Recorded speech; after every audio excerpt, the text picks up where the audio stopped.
A lot of folks dream of having an in-ground pool installed in their backyard. For most, it's just a dream that they have to give up on thanks to its hefty price tag. For one couple in Australia, it was the exact opposite. They had absolutely no plans to install a pool of any kind on their property, but they wound up with one anyway. A pool by definition, at least. One day when they peered out of the window into the backyard of their Ipswich, Queensland home, they got the shock of a lifetime. An in-ground pool had appeared before their very eyes, and it was threatening to swallow their whole house.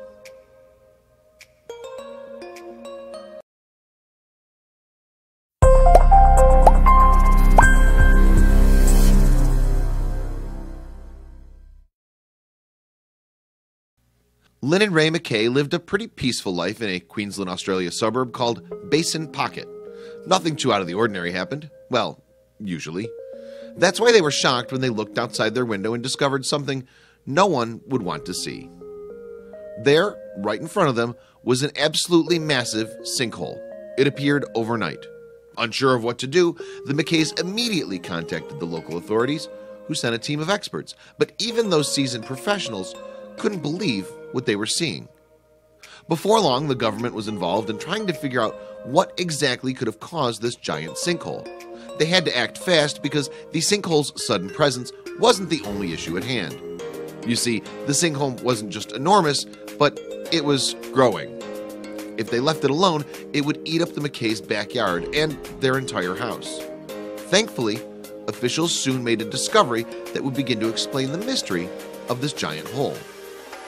The McKays' home was actually built on the site of an old coal mining shaft that dated back to the early 1900s. This explained why their street was named Coal Road. This shaft had likely collapsed. While the couple had heard that there was a mining shaft located near their home, they had no idea that it was actually sitting beneath their feet. Unfortunately, the sinkhole continued to expand at a frightening rate. After just 7 days, the sinkhole already measured 20 feet wide by 30 feet deep. While it was still confined to their backyard, at the rate it was growing, it was threatening their safety. Even more frightening, the experts who arrived on the scene could not immediately figure out how to stop the sinkhole from growing. In an effort to stay safe, the McKays were sent to live in a nearby hotel until a solution could be found. Thankfully, the experts figured out what caused the dramatic sinkhole. Apparently, the timber that lined the top of the old shaft had rotted away, which caused the earth above it to collapse completely. The team got to work as soon as they could, and they started draining the sinkhole of the water that had begun to collect inside of it. Once that was done, they loaded 1 ton of dirt to stabilize the abandoned shaft below and to keep it from ever collapsing again. For the McKays, it was an end to a strange and unsettling chapter in their lives. After they moved back into their home, Ray took a piece of wood pulled from the sinkhole and used it to make a sign to mark the spot of the strange event. How terrifying would it be if a sinkhole appeared in your backyard, and not once, but twice? If they can't come up with a permanent solution, they might want to turn lemons into lemonade and transform that sinkhole into a real in-ground pool.